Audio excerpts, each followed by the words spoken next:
జాతీయోద్యమంలో ప్రధాన సంఘటనల కాలంలో ఆంధ్ర దేశంలో జరిగిన సంఘటనలు అంటున్నాం. అంటే జాతీయోద్యమంలో జరిగిన ప్రధాన సంఘటనలు తీసుకోవాలి. అంటే ఒక వందే మాతరాన్ని తీసుకోండి, ఒక సహాయ నిరాకరణాన్ని తీసుకోండి, ఒక హోమ్ రూల్ ఉద్యమాన్ని తీసుకోండి, ఒక ఉప్పు సత్యాగ్రహాన్ని తీసుకోండి, ఒక క్విట్ ఇండియా ఉద్యమాన్ని తీసుకోండి. ఇలాంటి ప్రాముఖ్యత కలిగిన జాతీయ సంఘటనల్లో అసలు ఆంధ్రుల యొక్క పాత్ర ఎంత, ఏ విధంగా తమ ఆ భావజాలాలని ఆంధ్ర ప్రాంతంలో విస్తరించాడు. ఇక్కడి క్వశ్చన్ పికప్ అయితే చూడండి, క్వశ్చన్ బాగా గమనించండి. మరి అలాంటి సంఘటనలో ముఖ్యమైనది ఏంటిది? వందే మాతర ఉద్యమము అంటున్నాం, రెండోది స్వదేశీ ఉద్యమము అంటున్నాం, మూడోది హోమ్ రూల్ ఉద్యమము అంటున్నాం, నాలుగోది సహాయ నిరాకరణ అంటున్నాం, ఐదోది ఉప్పు సత్యాగ్రహము అంటున్నాం, ఆరోది క్విట్ ఇండియా ఉద్యమము అంటున్నాం. ఇవి వెరీ వెరీ ఇంపార్టెంట్. చూడండి, సింపుల్గా గమనిస్తే వందే మాతర ఉద్యమం జరుగుతుంది. అలాంటి కాలంలోనే స్వదేశీ తీర్మానం ప్రవేశపెట్టింది పి ఆనందాచార్యులు, ఇక్కడ కనబడతాడు. స్వదేశీ ఉద్యమం, ఈ ఉద్యమాన్ని ఆంధ్ర ప్రాంతంలో విస్తరించిన వ్యక్తి బిపిన్ చంద్రపాల్. ఆ బిపిన్ చంద్రపాల్ యొక్క హిందీ ఉపన్యాసాలు, అతనికి తెలుగు రాదు, సో అతని యొక్క హిందీ ఉపన్యాసాలన్నిటినీ రాజమండ్రి కళాశాలలో హిందీ ఉపన్యాసాలని తెలుగులోకి రసవత్తరంగా అనువదించడం జరిగింది. ఆ రసవత్తరంగా అనువదించిన వ్యక్తే చిలకమర్తి లక్ష్మీ నరసింహ అవుతున్నాడు. భరతఖండంబు చక్కని పాడియావు పేరుతో అతని యొక్క ఉపన్యాసాలని వినసొంపు విధానంలోకి అనుసరించాడు చిలకమర్తి, ఇక్కడ కనబడుతుంది. హోమ్ రూల్ ఉద్యమం అంటాం, గాడిచెర్ల హోమ్ రూల్ ఉద్యమాన్ని ఆంధ్రదేశంలో విస్తరించాడు, ఆంధ్ర తిలక్గా పేరు పొందడం జరుగుతుంది. సహాయ నిరాకరణం అంటాం, సహాయ నిరాకరణ కాలంలో ఆంధ్రదేశంలో చాలా సంఘటనలు జరుగుతున్నాయి. ఏంటి ఆ సంఘటనలు గమనిస్తే, ఒక చీరాల పేరాల, ఒక పెదనందిపాడు, ఒక పల్నాడు, ఒక రంపా తిరుగుబాటు అంటున్నాం. ఇలాంటి అనేక సంఘటనలు మనకి సహాయ నిరాకరణానికి సంబంధిస్తున్నాయి. ఉప్పు సత్యాగ్రహము అంటున్నాం, ఒక మద్రాస్ బీచ్ సమావేశం గమనించండి, ఒక నెల్లూరు మైపాడ్ బీచ్ సమావేశం గమనించండి. అక్కడ ఉప్పు సత్యాగ్రహాలు నిర్వహించబడ్డాయి. ఒక ఓరుగంటి సుబ్బయ్య, ఒక కల్లూరు సుబ్బారావు, ఇలాంటి అనేక మంది వ్యక్తుల చేత ఉప్పు సత్యాగ్రహాలు కొనసాగించబడ్డాయి. క్విట్ ఇండియా ఉద్యమం, క్విట్ ఇండియా ఉద్యమం ఏ విధంగా జరిగింది అనేదే మనకి కళా వెంకట్రావు కర్నూలు సర్క్యులర్ ద్వారా తెలుస్తుంది. ఇవన్నిటిని గమనించాలి. నెక్స్ట్ ఫస్ట్ది గమనిస్తే 1905 జూలై 19న ఇక్కడ కొద్దిగా కాంట్రవర్సీ ఉంటుంది. చూడండి, 1905 జూలై 19న బెంగాల్ విభజనపై కర్జన్ అధికార ప్రకటన చేశాడు. ఇది క్లియరే. అది వెలువడింది మాత్రం ఎప్పుడు? జూలై 20వ తేదీన. రైట్, ఇక్కడ 1905 జూలై 19వ తేదీన బెంగాల్ విభజనపై అధికార ప్రకటన లార్డ్ కర్జన్ చేశాడు. అంటే ఇప్పుడు వందే మాతర ఉద్యమ సందర్భంలో బెంగాల్ విభజనకు పూనుకున్న వ్యక్తి ఎవరు అంటే లార్డ్ కర్జన్ అవుతున్నాడు. మరి ఎందుకు చేశాడు గమనించాలి. 1905 అక్టోబర్ 16 నుండి బెంగాల్ విభజన అధికారికంగా అమల్లోకి వచ్చింది. ఎప్పుడైతే ఈ ప్రకటన చేశాడో ఆ ప్రకటన ప్రకారం బెంగాల్ 2 ప్రాంతాలుగా, వెస్ట్ బెంగాల్గా, ఈస్ట్ బెంగాల్గా విడగొట్టబడుతుంది అనేది అధికారికంగా అమల్లోకి వచ్చింది. ఎప్పుడు? అక్టోబర్ 16, 1905. అందుకే ఈ రోజున ఏమంటున్నాం? బెంగాల్ శోక దినం, the sad day of Bengal అంటున్నాం.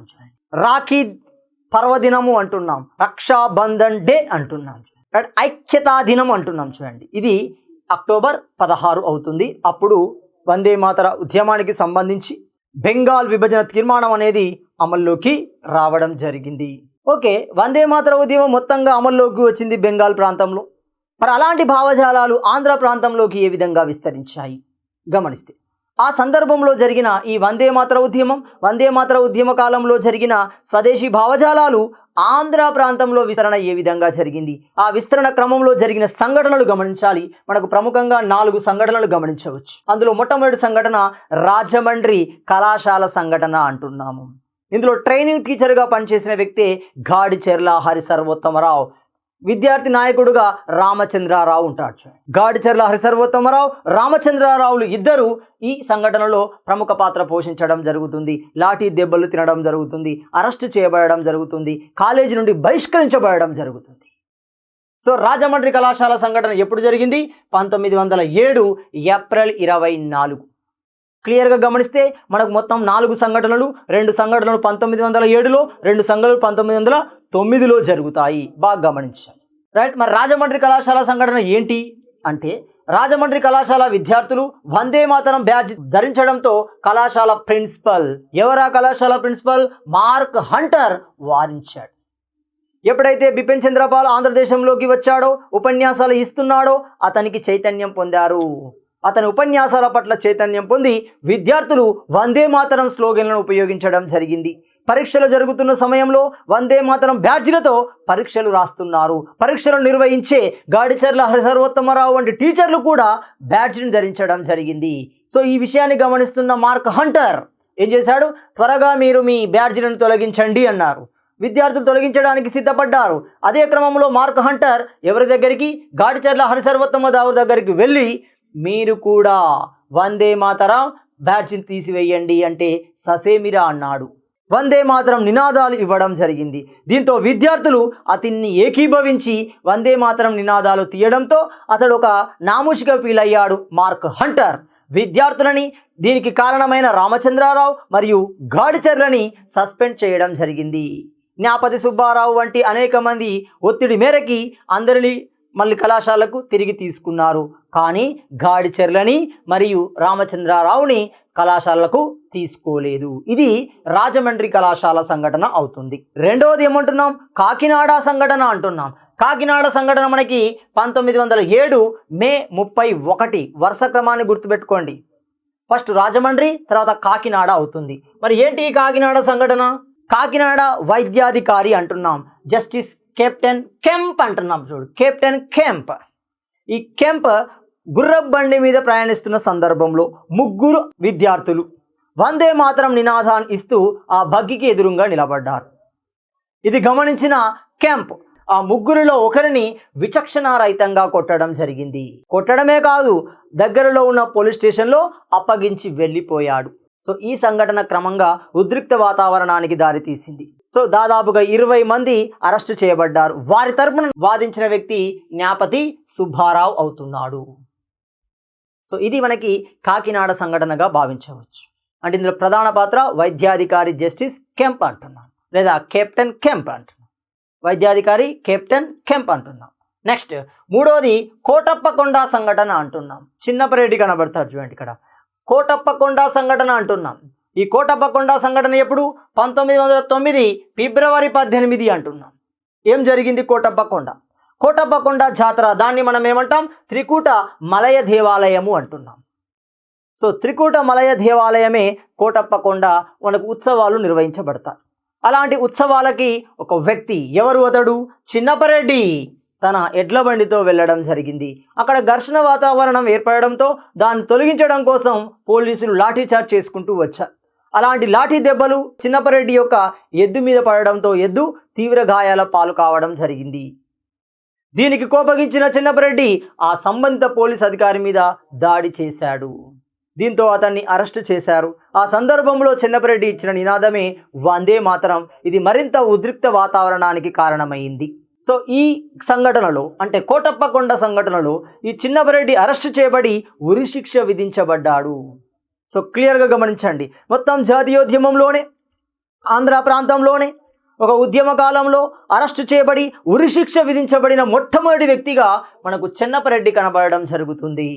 నెక్స్ట్ నాలుగో సంఘటన తెనాలి బాంబు కేసు అంటున్నాం. తెనాలి బాంబు కేసు, తెనాలి సమీపంలో హౌరా ఎక్స్ప్రెస్ను తగలబెట్టడానికి, పేల్చడానికి మందు పాత్రలను ఫిక్స్ చేయడం జరుగుతుంది. అలా మందు పాత్ర ఫిక్స్ చేసిన వ్యక్తులు ముగ్గురు, వెరీ వెరీ ఇంపార్టెంట్. ఒకరు చుక్కపల్లి రామయ్య, 2 లక్కరాజు బసవయ్య, 3 కె వెంకట రాయుడులు బాంబులు ఫిక్స్ చేశారు. ఆ బాంబులను లాగే క్రమంలో ఒక వ్యక్తి చిన్నోడు అంటాం. ఈ చిన్నోడు గాయాల పాలవడం జరిగింది. సో ఈ సంఘటన హౌరా ఎక్స్ప్రెస్ను పేల్చడానికి ప్రధాన సూత్రధారులైన ఈ ముగ్గురిని అరెస్టు చేయడం జరిగింది. వీరి తరపున వాదించిన వ్యక్తి టంగుటూరి ప్రకాశం పంతులు, ఆంధ్రకేసరి, షేర్ ఆఫ్ ఆంధ్ర అంటాం, షేర్ ఆఫ్ ఆంధ్ర లేదా ఆంధ్రకేసరి వాదించడం జరిగింది. సో ఇలాంటివి మనకు 4 సంఘటనలు ప్రధానంగా వందే మాతరం లేదా స్వదేశీ ఉద్యమ కాలంలో ఆంధ్ర ప్రాంతంలో జరుగుతున్నాయి. ఇక్కడ క్వశ్చన్ ఏ విధంగా రావచ్చు, ఆ 4 సంఘటనలు ఇచ్చి కాలం ఆధారంగా వరుస క్రమంలో పెట్టమనవచ్చు, లేదంటే ఒక క్వశ్చన్ డైరెక్ట్గా అడగడానికి ఛాన్స్ ఉంది, కానీ ఖచ్చితంగా ఇంపార్టెంట్ ఏరియా. నెక్స్ట్ గమనిస్తే బిపిన్ చంద్రపాల్ పర్యటన, స్వదేశీ ఉద్యమాన్ని మరింత ఉధృతంగా, ఎందుకంటే ఇక్కడ ఆంధ్ర ప్రాంతంలో స్వదేశీ భావజాలాలు అంతగా ఉన్నప్పటికీ అవి ఎక్కువ స్థాయిలో వ్యాప్తి చెందలేదు. అప్పుడు కృష్ణా పత్రిక కేంద్రంగా ముట్నూరి కృష్ణారావు 1902లో కొండా వెంకటప్పయ్య కృష్ణా పత్రికను స్థాపించడం జరిగింది. దీనికి రెండవ ఎడిటర్గా పనిచేసిన వ్యక్తి, సంపాదకుడుగా పనిచేసిన వ్యక్తి ముట్నూరి కృష్ణారావు. ఇతని ఆధ్వర్యంలో కృష్ణా పత్రిక అది ఒక చరిత్రను సృష్టించింది. చూడండి, ఇందులో అనేక వ్యాసాలు రాశాడు. ఖచ్చితంగా ఈ అతివాదులలో ఎవరైనా ఒకరు ఆంధ్ర ప్రాంతంలోకి వస్తేనే ఈ ఉద్యమ భావజాలాలు మరింత వ్యాప్తి చెందుతాయి, ఎవరైనా ఒకరిని ఖచ్చితంగా పంపాలి అని ఆ వ్యాసాల యొక్క అర్థాలను వివరించాడు. దీనికి ఏకీభవించిన జాతీయ నాయకత్వం ఒకరిని పంపడానికి, బిపిన్ చంద్రపాల్ను పంపడానికి సిద్ధపడడం జరిగింది. ఇక్కడ క్వశ్చన్ బాగా గమనించండి. అంటే ఎవరి కోరిక మేరకి, ఎవరి విజ్ఞప్తి మేరకి ఆంధ్రాలో స్వదేశీ ఉద్యమ వ్యాప్తి కోసం బిపిన్ చంద్రపాల్ వచ్చాడు అంటే ముట్నూరి కృష్ణారావు. మొత్తంగా 1907 ఏప్రిల్ 16న బిపిన్ చంద్రపాల్ ఆంధ్రాను పర్యటించడం జరిగింది. పర్యటించే క్రమంలో అనేక సమావేశాలు నిర్వహించాడు. ఒక విజయనగరం సమావేశం, ఒక రాజమండ్రి సమావేశం, ఒక కాకినాడ సమావేశం, అదే మచిలీపట్నం సమావేశం కూడా నిర్వహించాడు. మచిలీపట్నంలో జాతీయ కళాశాలను ఏర్పాటు చేశాడు. ఏర్పాటు చేయడమే కాకుండా ఈ మచిలీపట్నం జాతీయ కళాశాల 1907లో ఇనాగ్రేట్ చేశాడు మన బిపిన్ చంద్రపాల్. అది 1910 నుండి బందర్ జాతీయ కళాశాలగా తన తరగతులను ప్రారంభించడం జరిగింది. బిపిన్ చంద్రపాల్ రాజమండ్రి ఉపన్యాసం అంట, మొట్టమొదటి ఉపన్యాసం అదే. ఈ రాజమండ్రి ఉపన్యాసం ఇది రెండో ఉపన్యాసం అవుతుంది. చూడండి, మొదటి ఉపన్యాసం మనకు విజయనగర కేంద్రంగా జరుగుతుంది. మనకి రాజమండ్రి ఉపన్యాసాన్ని ఏర్పాటు చేసింది గాడిచెర్ల హరిసర్వోత్తమరావు. రాజమండ్రి కళాశాలలో ట్రైనింగ్ స్కూల్ టీచర్గా పనిచేసిన వ్యక్తి గాడిచెర్ల. నెక్స్ట్, బిపిన్ చంద్రపాల్ మచిలీపట్నంలో జాతీయ కళాశాల శంకుస్థాపన 1907లో చేస్తే ఇది 1910లో బందర్ జాతీయ కళాశాలగా ప్రారంభమైంది. మరి ఈ బందర్ కళాశాలకి మొట్టమొదటి ప్రిన్సిపల్ ఎవరు? అతడే కొప్పెల్లి హనుమంతరావు అవుతున్నాడు. Very very important. Andhra university మొదటి వైస్ ఛాన్సలర్ ఎవరు అవుతున్నారు? అక్కడ సిఆర్ రెడ్డి, కట్టమంచి రామలింగారెడ్డి అవుతున్నాడు. అదే ఇక్కడ బందర్ జాతీయ కళాశాలకు మొదటి ప్రిన్సిపాల్ కొప్పెల్లి హనుమంతరావు అవుతున్నాడు. ఈ వందే మాతరం స్వదేశీ ఉద్యమాన్ని వ్యాప్తి చేయడంలో ఆంధ్ర ప్రాంతానికి సంబంధించిన ప్రముఖమైన పత్రికలు ఏంటి గమనిస్తే, ఒకటి కృష్ణా పత్రిక. కృష్ణా పత్రికను స్థాపించింది కొండా వెంకటప్పయ్య. దేశభక్త అన్నాము. దేశమాత చిలకమర్తి లక్ష్మీ నరసింహ. భరతఖండము చక్కని పాడియావు. స్వదేశీ ఉద్యమ కాలంలో అది ఒక ప్రభంజనాన్ని సృష్టించింది. చూడండి, నెక్స్ట్ స్వరాజ్య గాడిచెర్ల హరిసర్వోత్తమరావు. ఎప్పుడైతే రాజమండ్రి కళాశాల నుండి సస్పెండ్ అయ్యాడో ఈ స్వరాజ్ పత్రికను వెలుగులోకి తీసుకొచ్చాడు. నెక్స్ట్, భారత కాశీనాథుని నాగేశ్వరరావు అంటున్నాం.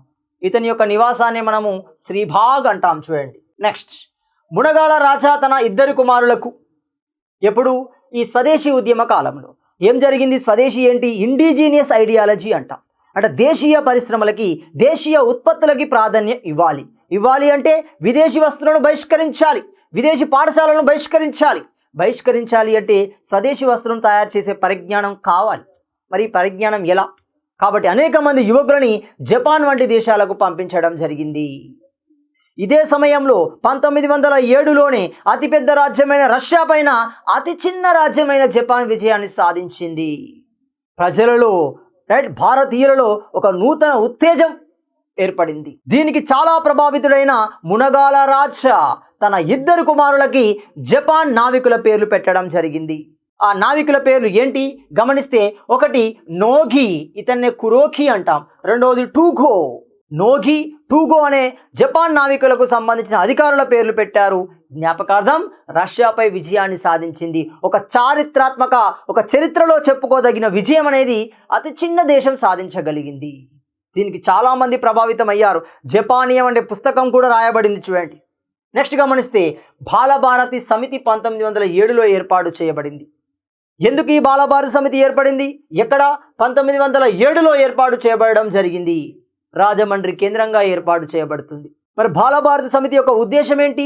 స్వదేశీ వందే మాతర భావజాలాలను వ్యాప్తి చేయడంలో భాగంగానే ఈ బాలభారతి సమితిని ఏర్పాటు చేశారు. చిలుకూరి వీరభద్రరావు జపానీయం గ్రంథాన్ని రాశాడు. జపాన్ ఏ విధంగా రష్యాపై విజయాన్ని సాధించింది దాన్ని వివరిస్తూ జపానీయం గ్రంథాన్ని రాస్తున్నాడు. టంగుటూరి శ్రీరాములు. ఎవరి టంగుటూరి శ్రీరాములు? టంగుటూరి ప్రకాశం యొక్క సోదరుడు. అదేవిధంగా కె రామచంద్రారావు మనకు అక్కడ కనబడతాడు చూడండి, రాజమండ్రి కళాశాల సంఘటనలో. రైట్, ఇక్కడ క్లియర్గా గమనిస్తే ఈ ముగ్గురు ప్రముఖంగా పాత్ర పోషించి బాలభారత సమితిని ఏర్పాటు చేశారు. దీని ద్వారా రాత్రి పాఠశాలలు నిర్వహించబడతాయి. గాడిచెర్ల హరిసర్వోత్తమరావు వంటి వ్యక్తులు కూడా ఇందులో భాగస్థులయ్యారు. మొత్తంగా స్వదేశీ ఉద్యమాన్ని, వందే మాతర ఉద్యమ భావజాలాలని ప్రజల్లోకి తీసుకెళ్లడంలో సక్సెస్ అయింది ఈ బాలభారతి సమితి. సో 1907 రాజమండ్రి కేంద్రంగా ఏర్పాటు చేయబడుతుంది. నెక్స్ట్, తిలక్ ప్రారంభించిన హోమ్ రూల్ ఉద్యమం. హోమ్ రూల్ ఉద్యమాన్ని గమనిస్తే మనకు 2 సందర్భాలలో 2 చోట్ల ప్రారంభించబడుతుంది. మొదటి నాయకుడు బాలగంగాధర్ తిలక్. 1916 ఏప్రిల్ 28న పూనా కేంద్రంగా 6 శాఖలుగా దేశంలో హోమ్ రూల్ ఉద్యమాన్ని ప్రారంభించాడు. మరి ఈ ఉద్యమం ఆంధ్ర ప్రాంతంలోకి ఏ విధంగా విస్తరించింది? ఈ ఉద్యమాన్ని ఆంధ్ర ప్రాంతంలో నిర్వర్తించడానికి ముందుకొచ్చిన నాయకుడే గాడిచెర్ల హరిసర్వోత్తమరావు. ఈ గాడిచెర్ల హరిసర్వోత్తమరావు ఈ హోమ్ రూల్ ఉద్యమ భావజాలాలని ప్రజల్లోకి తీసుకురాగలిగాడు. ఆంధ్ర ప్రాంతంలోకి తీసుకొచ్చి ఆంధ్ర తిలక్గా కీర్తి గడించడం జరిగింది. సైమన్ వ్యతిరేక ఉద్యమ సందర్భంలో మద్రాస్ కేంద్రంగా పోలీస్ తూటాలకి శరీరాన్ని చూపించి టంగుటూరి ప్రకాశం పంతులు ఆంధ్ర కేసరి అయ్యాడు, షేర్ ఆఫ్ ఆంధ్ర అయ్యాడు. ఇలాగే ఇక్కడ గాడిచెర్ల ఆంధ్ర తిలక్గా పిలువబడుతున్నాడు. రైట్, ఆంధ్ర తిలక్ అయిన ఈ గాడిచెర్ల హరిసర్వోత్తమరావు హోమ్ రూల్ ఉద్యమాన్ని ఏ విధంగా వ్యాప్తి చేశాడు? వ్యాప్తి చేయడానికి తను కరపత్రాలను ముద్రించడం జరిగింది. ఆ కరపత్రాలకు ఉన్న పేరే స్వపరిపాలన పరమోద్దేశము. ఈ పేరుతో అసలు హోమ్ రూల్ ఉద్యమం ఎందుకు, దానివల్ల ఎలా, దాని యొక్క తత్వం ఏంటి, దాని యొక్క మెయిన్ థీమ్ ఏంటి, దానివల్ల ఎలాంటి ప్రయోజనం చేకూరుతుంది అనే వివరణతో కరపత్రాలను పాంప్లెంట్స్ అంటాం చూడండి. స్వపరిపాలన పరమోద్దేశ పేరుతో కరపత్రాలను ముద్రించడం జరిగింది.